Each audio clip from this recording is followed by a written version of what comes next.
I love Flowsco because the game of life and how to play it is exactly how I feel like I want to approach life. I want to approach it as a game. I want to approach it as something that is fun and joyful and delightful. I want everything to be a teacher. I don't want to be mad at anybody. I'm frustrated at all the lessons that I have to learn over and over and over and over and over again with humans and relationships and how we have to do it and how we can do it and how we may do it better. But it's a game, and I much prefer viewing it as a game. It's more fun. I've enjoyed it. I got out of my own way. I figured out some of the rules. I figured out what the real rules were. I figured out what the rules were that I was told that were urban legends, right? And then I figured out how to win because I was taught in a really unconventional way, and then nobody understood how I played. And then later, because I love codes and I'm always looking at systems and processes and trying to understand things, I actually found something that reflected back to me that all along I was right. That everything that everybody said to me about what was wrong about me, the way that I did it, the manner that I did it, the volume that I did it, the time frames that I did it, um, the ways that I would depart, they could be dramatic.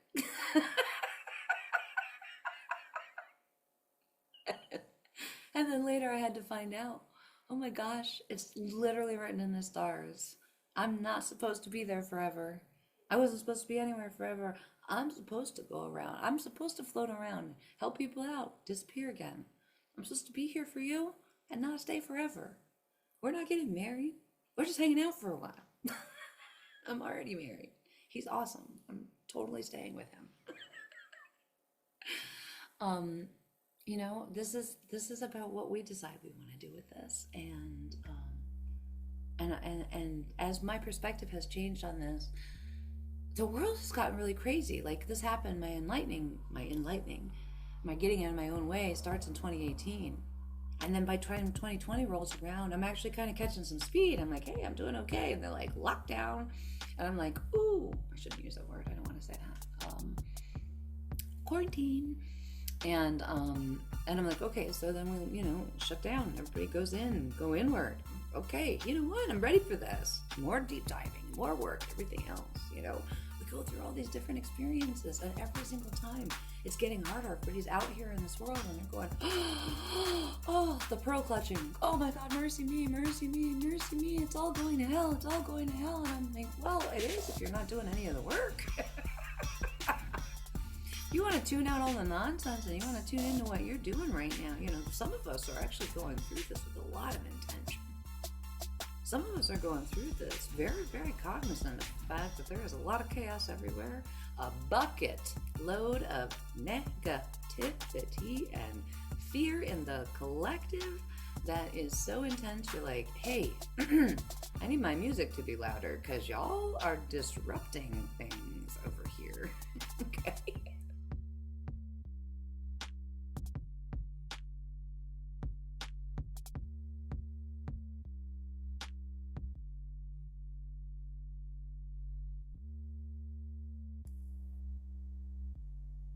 What's the tea? It's Tuesday with Jax. How y'all doing? Good to see you. Welcome. I'm glad to have you.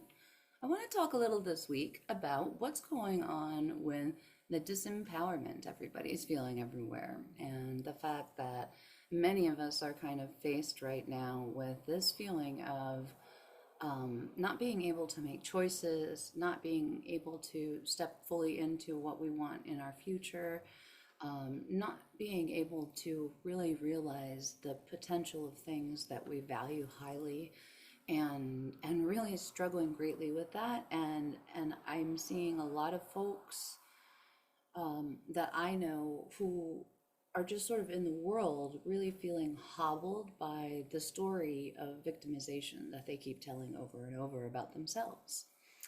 And so I want to talk a little about how we've been programmed to feel so disempowered, and that this feeling of victimization and um, this idea that we are always a victim and that we don't have any strength or power or ability to change anything is actually written into the systems that we live in right now. So this is a conversation about how hard it is to exist in this reality when you're trying to fight through it to something better.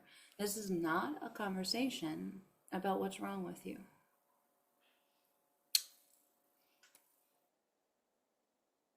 It's actually the opposite, right? This is a story about what is right with you, and that's why it's a fun conversation to have. Considering all the different ways that it is easy to feel like we are subjected to the will or the control or the power of other things that are outside of ourselves.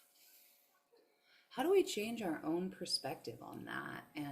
And how do we get to the point where we actually really are not mad internally at ourselves, and we're not angry either with other people because things aren't working the way that we want them to work, way we had hoped for them to work, the way we had planned for them to work, any of the outcomes that don't turn up the way we wanted them to, which is like most of them all the time, and how we feel about that reality and what do we do with that as a truth, right? That's kind of the conversation that I want to have. Look, do you see my little, there he is. Where'd you go, buddy? Where'd he go? Here, look. He just sometimes appears. He's also a little elephant. Anyway, and he's fun. So I'm glad you're part of my tribe. So is what he says. But yeah, so this is really a story about all the different things that are right with you and how we can learn to sort of walk ourselves out of this idea that something was wrong with me, that I got the outcome that I did, or something was wrong with somebody else or something else because I got the outcome that I did. So I'll know that I've had like this long road with gratitude. I told you a little bit about, my experience with gratitude and how long my my faith-based compatriots have been asking me to step into it, and it's been decades, and so I finally did, and part of what really held me back from stepping into gratitude was my story of victimization, was the story of how really disempowered I was and how I didn't have anything to be grateful for. And they really were the ones who didn't get it. It wasn't that I wasn't grateful, but couldn't they see this mess? So I struggled for a very long time because I really, really believed my story. And there were probably even elements of it that were true. All of us go through experiences in our life where we are victims of circumstances or situations or people or things like this. We experience victimization.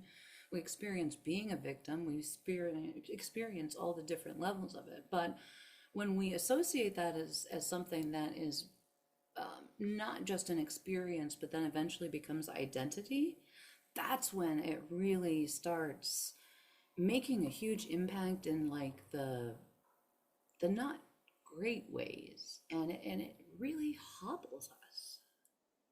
But you need a new perspective in order to rewrite a different story. You can't just rewrite a different story, especially if where you are is the same place where that story was written the first time, right? So if you're in this place and you want to change it and you want to go someplace else, there's this weird paradox of you have to do something to move, but also you have to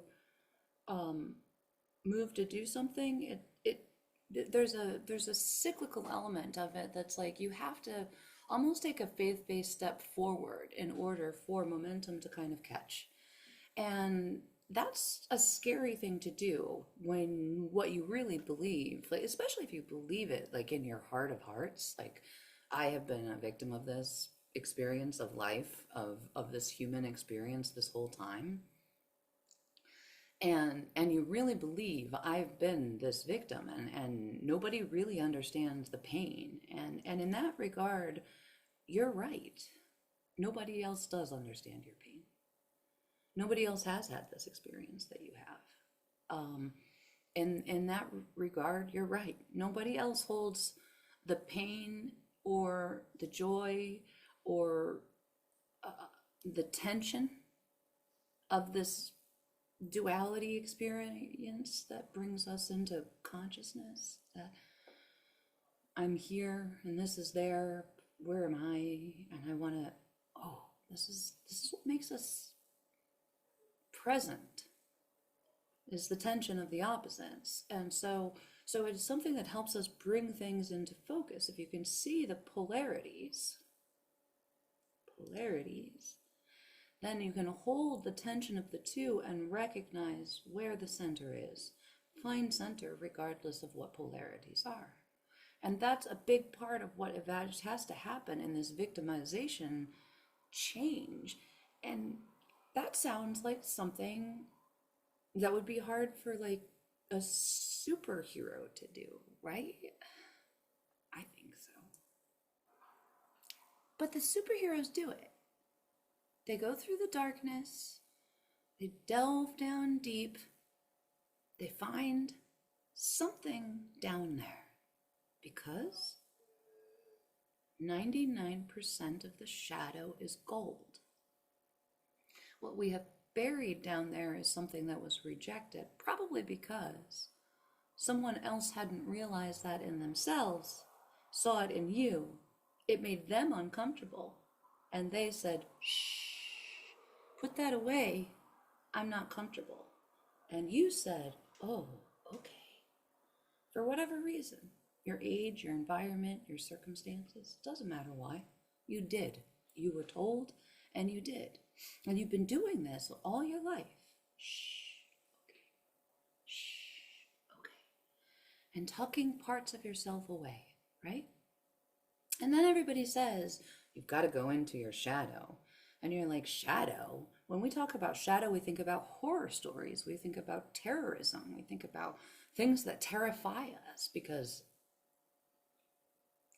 our community, our culture, our society is so unfamiliar with embracing or engaging the shadow that we have actually turned it into a monster. We've turned the shadow into a monster, which is crazy, because the darkness is where transformation happens. When you go into the darkness, anything can happen, because there you can let it happen. It's a good thing. There's an alchemical process that happens, because you are more than human, and you are more than spirit. You're cosmic. So when we delve into the deep, we're actually not going someplace scary.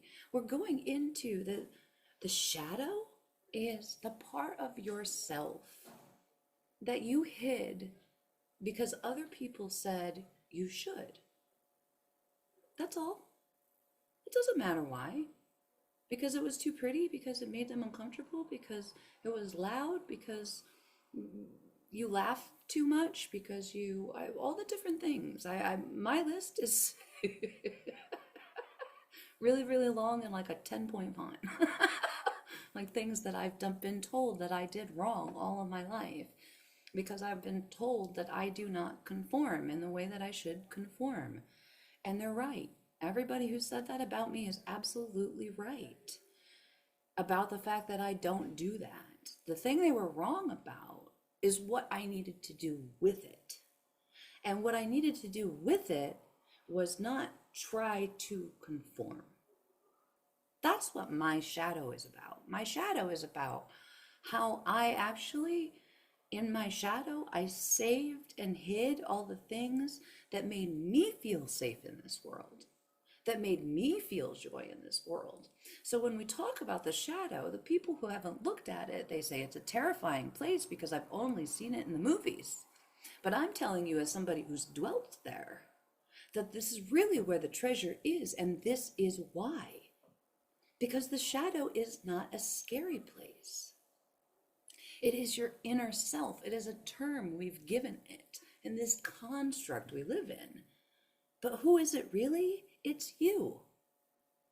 That's what we're doing. We're just exploring ourselves and trying to give language to something that feels really big and expansive, because it is. It's big and expansive. And we're huge and we're cosmic and we're trapped in these human bodies, and we want to know why the fuck we feel victimization when we know we're made of stardust. And if you're made of stardust, then how the hell can you feel like you're a victim? It doesn't make sense. So then you have to wonder, what can I do to make sense? What do I make sense of this with? How? How do you change your perspective? How do you change where you sit on this, where you stand on this, how you feel on this, your perception, your view, the angle, the color that you see it through? How do you change it? We all actually respond to it. We all make a choice. And we make choices even though we say, I don't have any choices. And sometimes the choice is, I have no choice. I can do nothing. And maybe that's true and that's how you feel. And maybe that's the reality of your situation. I don't know. But if you're looking to make a change and you're ready, then I know how to do that. And that's about changing perspective, information, or where you stand, anything. You can make one little tweak. Like I said, you could just change the hazing, the color you see it. That's why they talk about rose-colored glasses. Okay, put them on. Go into the shadow with rose-colored glasses. One thing can change everything. That's what they mean. Like, I had a coach who used to say, who says, still says, small hinges swing big doors. And I will never not find that profound, because you have to remember the importance of a lever, of the little tiny thing that makes huge impact because of how it's used. So this is what I mean when I say you can find your information. So how? What information do you need in order to make this change? How do you do it? So there's a couple different approaches. One of them is to kind of figure out where the source of the disempowerment's coming from, right? Is this a story you're telling yourself internally? Is this a story you've inherited from your family or environment, your social conditioning, whatever's happened around you? There may be things that you have to turn off in order to make sure that when you want to make that lever change, that what's going on in the background doesn't overwhelm your lever, right? Okay, so maybe you have to close out information or behaviors or people or thoughts or actions that you've done before. Maybe one thing that you do is stop being around that negative voice all the time, wherever it's coming from. It doesn't matter. If it's from inside yourself, then start writing out something good. Whatever you're saying to yourself that's negative, write it down, literally the opposite in the positive, and start seeing what it feels like to say something nice to yourself. The animals want to show up today in my video. See this? Where did he go? The animals want to show up today. They're here for you guys if you're curious about what's going on. There they are. Come on, guys. Where are you going? So fast. Yeah. That's the big five back there. in Africa. Um, they're all about the power. When you go to hunt the big five, it's all about the experience and the wonder of looking at the power and the majesty that these animals have. So it's a reminder about who we are and how much power we have and majesty we have just because we are. But my victimization story was also tied in with a lot of rage. And so I had a lot of unaddressed and unreleased anger that I had not contended with and let out for a very long time. And that was a hard thing for me. So there was a lot of like really powerful emotions that kept me stuck in this story for a very, very long time. And it was not easy for me to try to find my way out. I literally had to walk into so many walls that I just broke down, cried out to the angels and said, like, I know it's me, please just help. I know I'm in my own, I know it's me, I'm in my own way. Show me the way out. Show me the way out. I promise if you send me information, I promise I will respond. If you send me people who will help me, I promise I'll do the work. I don't know what the hell I'm doing wrong, but I know I'm doing something wrong. So could you please send help? And then they did. It was weird. But the year was 2018. It was summer. And my heart had broken in two for all kinds of different reasons, but mostly because I was so flummoxed by not being able to see what I knew. It was right in front of my face the whole time. It's me. It's me. How am I the problem? I know I'm the problem. I know I'm in my own way. What's happening? Help me.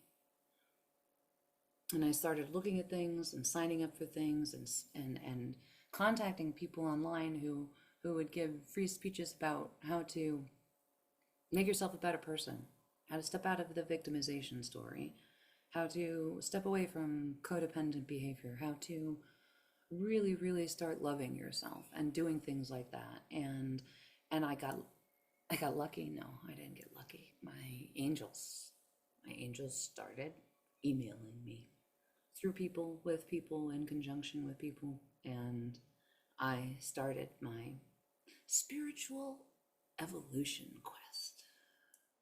At this point, I couldn't even be mad at anybody else because I knew it was me, and then I was just so exhausted by being mad at everybody and myself about everything that I was like, I don't even know what to do. What do you do with this? I don't even know where to put this much rage.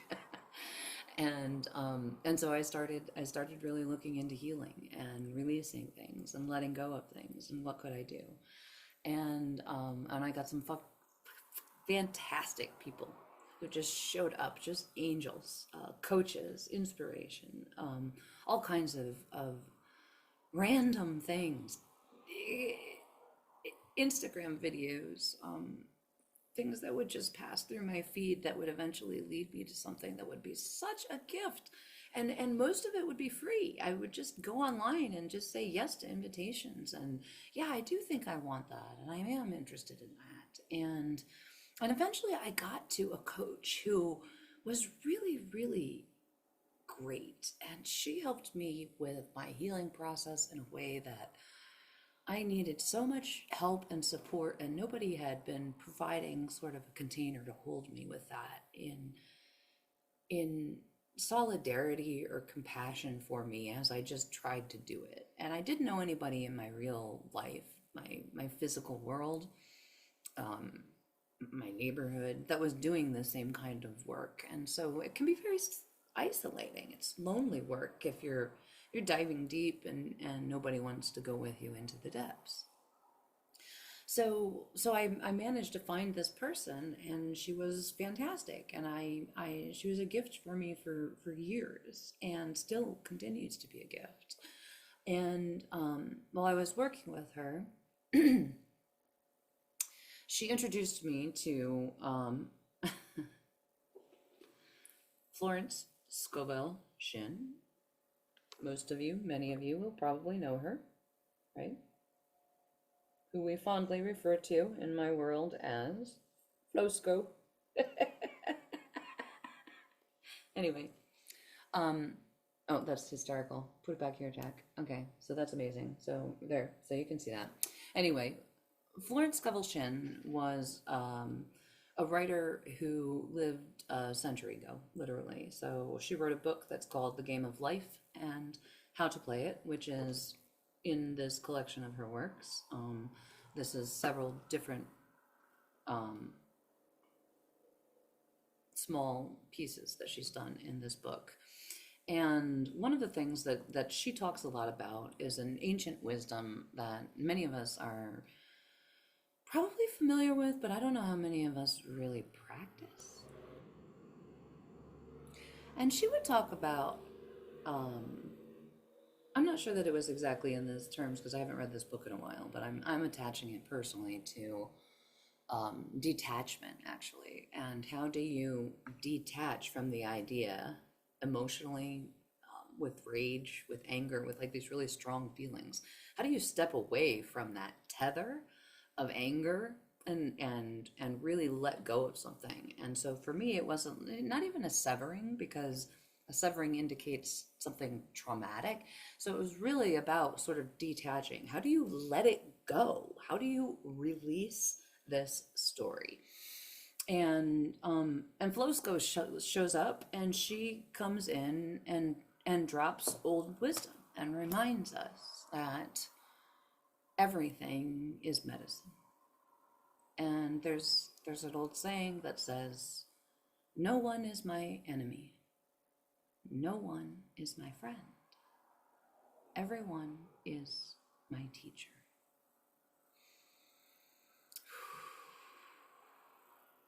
We could put thing in there too. No thing is my enemy. No thing is my friend. Everything is my teacher.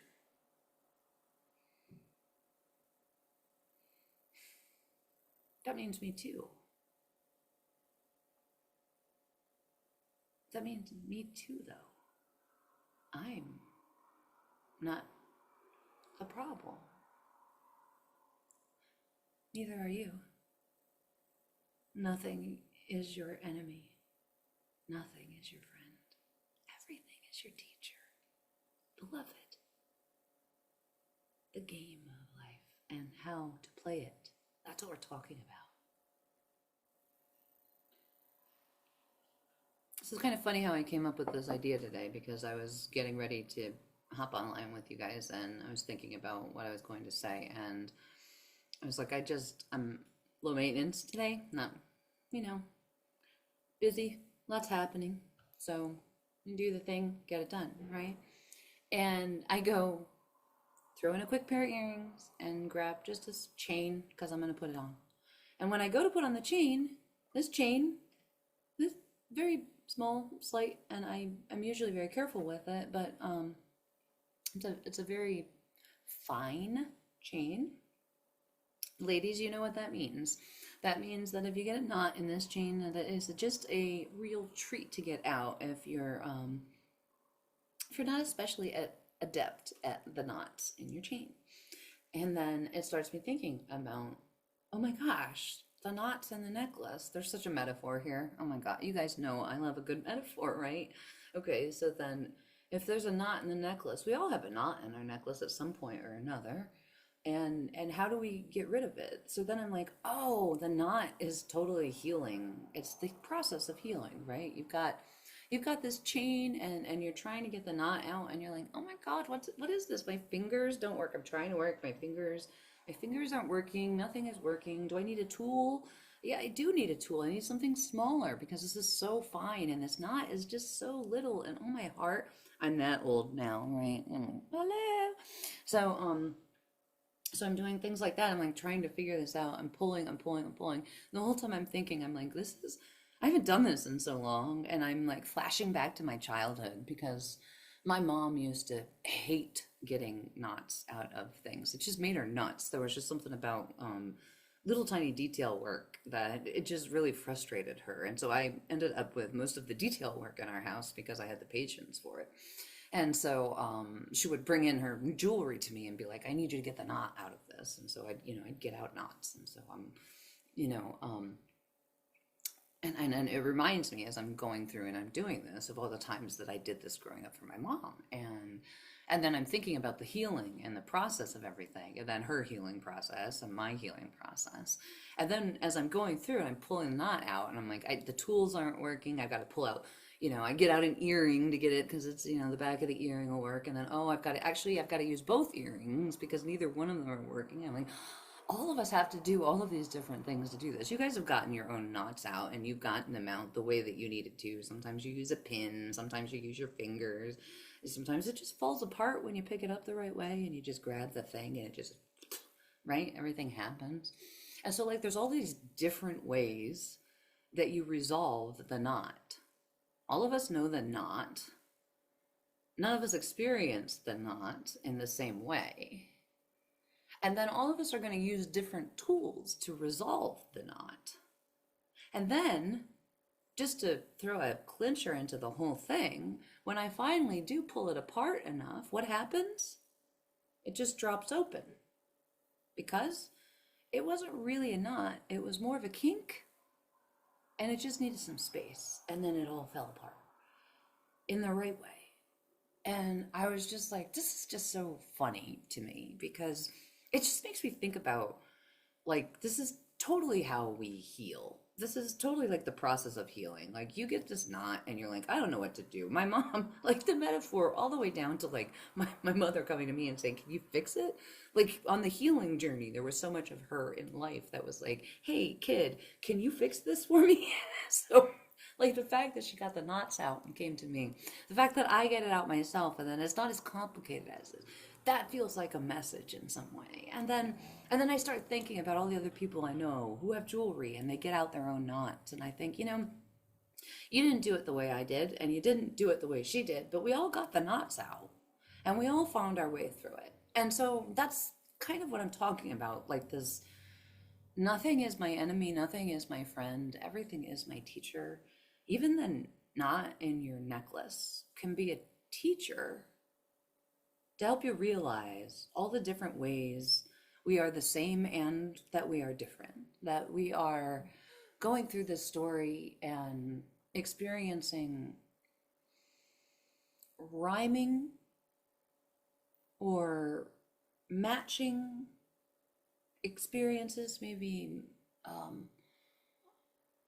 shadows or reflections or things like that, where it's not the same experience, but they're similar. Maybe there are elements of it that are consistent for all of us as we go through it, but really what it is what are you going to do with the knot in your necklace? Are you going to stop wearing your necklace? Are you going to fix the knot? Can you not fix the knot in your necklace because you have something wrong with your hands? Do you need to be tended before you can get the knot out of your necklace? Do you see what I mean? Everything is your teacher. That's kind of what this is. That's when we talk about detachment. When you talk about what do you do with this, and everything is medicine. It is what you say it is.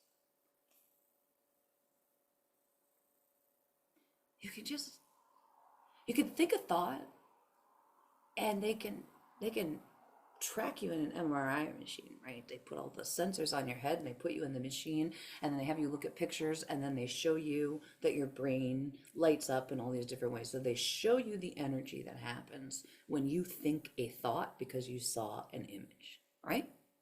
So we know the science behind this. It's real. You can think something and make it real just by virtue of the fact that you're thinking it. So then, okay, let's just take it steps further and say, okay, so if I can think it and make it real, what happens when I speak it? If I speak it, what happens? Can it be even more real?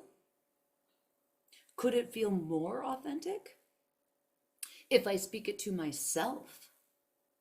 Could it heal me? Yo, okay?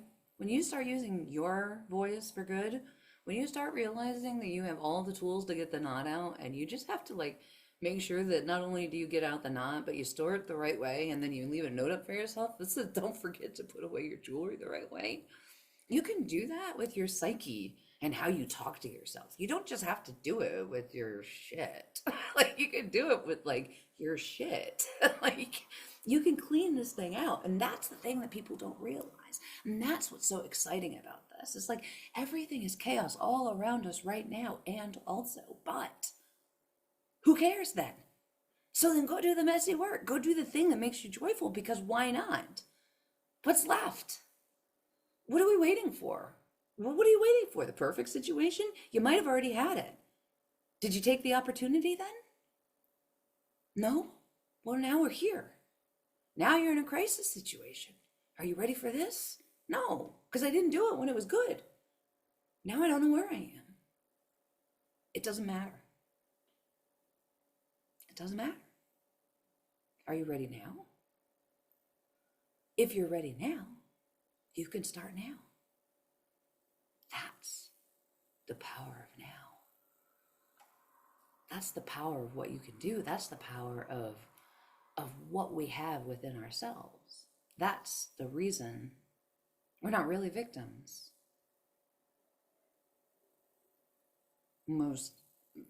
I mean this for situations, circumstances that are psychological or about the healing journey. I am not trying to ignore the fact that there are people who are actually victims out there who are dealing with situations that are very real, traumatic, dangerous, or upsetting. I'm not ignoring that, and I'm not trying to say that this is the solution for that. That's not the same thing. I'm talking about a healing journey, I'm talking about wholeness, and I'm talking mostly to people who generally have safety right now in their lives, but don't really feel like they still do, even though they've managed to get through with the trauma that this other demographic that I'm trying to be cognizant of is experience. So those of you who are struggling, I also encourage you, if I can help in any way, to reach out to me in any possible way that would be beneficial to you. I am here, and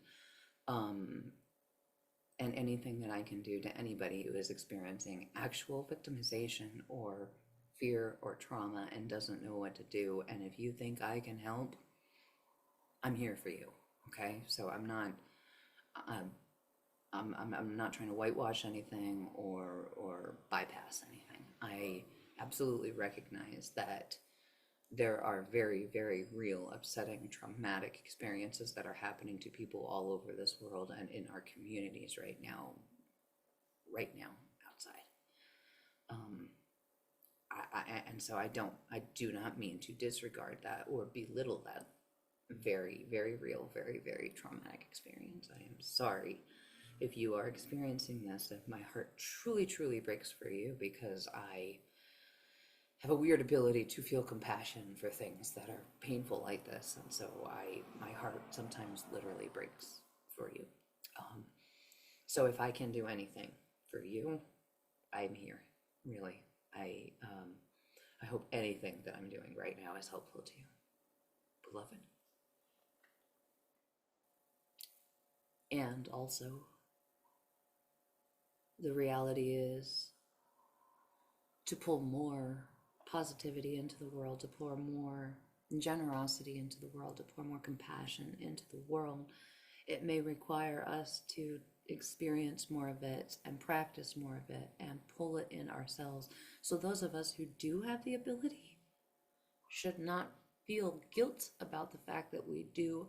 We should understand that by our pulling in more of this, if you're just sitting in it and meditating in it because your life is good and you're worried about the people who are in Gaza, then you need to understand that you've got power to pull in more positivity through your experience, and it's going to help everybody rebalance. The more we can pull into the world, the more it is possible for them to get access to it as we bring it in. And I know there are very real actions we can take beyond that, but I'm talking about energetic experiences, and I'm talking about how to psychologically understand that you are still being benefit to the whole, even if you are trying to be in wholeness yourself, while other people are facing things that are not about wholeness. We are dealing with paradoxes on high right now. We are trapped, many of us, in the paradox of how can I feel joy when there is so much pain? And some of it is going to be that we need to experience joy because that's the way out of pain. And we need to be able to help other people out of pain. All of us do. And the more that we're pulling from the ether and we're changing this energy into something that is beneficial, the more good it's going to do. It doesn't matter what everybody says, we matter. Every single one of us is an angel on earth if we want to be. Every one of us is an angel on earth. We are here for a reason.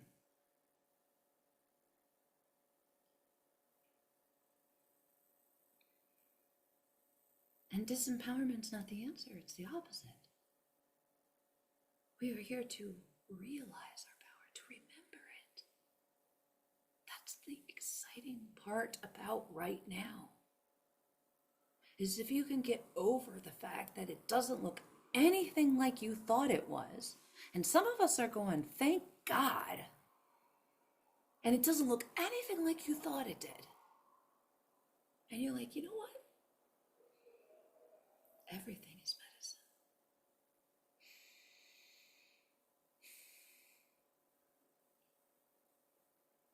So how do we use it to heal?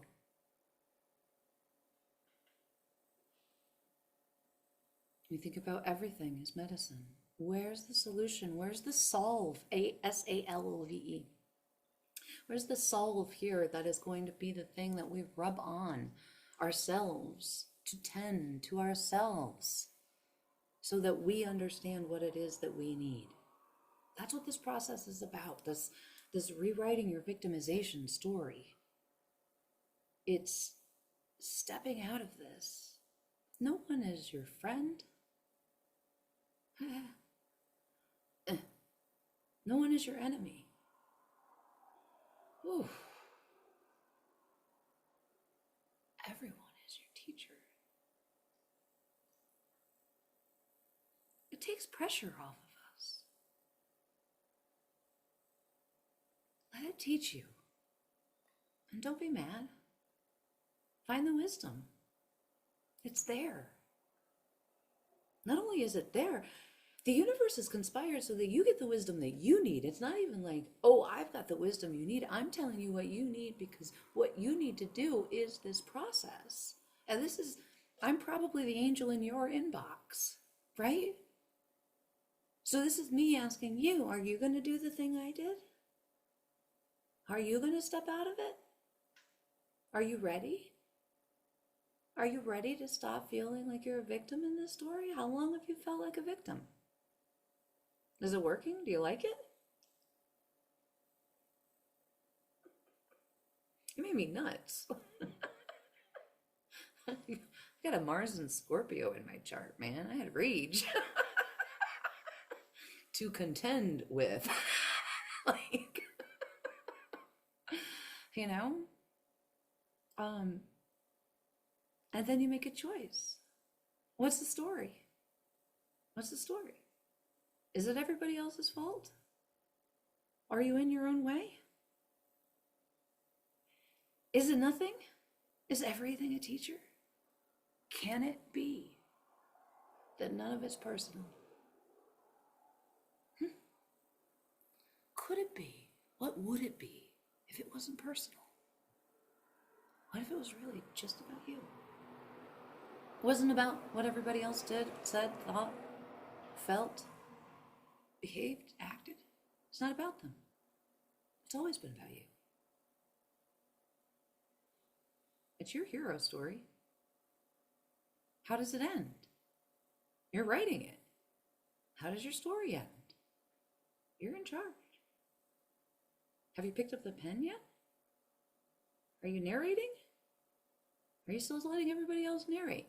And you're just the main character, letting everybody else tell you what you're supposed to do next. This is your book, mate. What's the story you're going to tell? Are you ready? Have you gotten the knot out of your necklace? Do you want it? Easy time. So the thing that's really important to remember is you have choices. Even if your choice is to do nothing, it's still a choice. And maybe it's the right choice. I'm not even trying to judge you for it. I had to stay where I was for a long time, and I don't know why I needed that, but it was part of my path. So this is not to say that where you are on your path is right or wrong. This is just to say that when you're ready to step out of something that feels like icky, because you don't have any choices, because you feel like there's so much going on that you don't have power over, then you've got to remember so much of this is really about our perspective. I mean, these are the lessons that we learned from people like Nelson Mandela, who went into prison and came out a spiritual leader. Like this is the kind of forging that creates greatness. So there is opportunity here for all of us to see in this kind of a pressure chamber what kind of diamonds will be made with the coal that we're all holding. But we also have to pay attention. And sometimes I think there's delving to get to the diamonds. And sometimes you got to clear out other things to get there. So we have to remember all the different ways we shape this experience. Even when the outside choices are not ours to make, the inside choices still are. And that's the stuff I'm talking about. What are your inside choices? And are you ready to make them easier? So that right now is not something that you're afraid of anymore, that you're running from, that you have to hide from. Because now is where all the gifts show up. Because you finally understand everything is medicine. Isn't that delightful? That means everything's here to heal us. It's just here for us. How's that for a fresh perspective? It's all here for our healing. What if that was the story we told ourselves? We have to turn up all this ground, tear it all up. Because it's what you do. You till the land before you plant new seeds. Oh. Do you have your seeds? Get your seeds together. Start planting.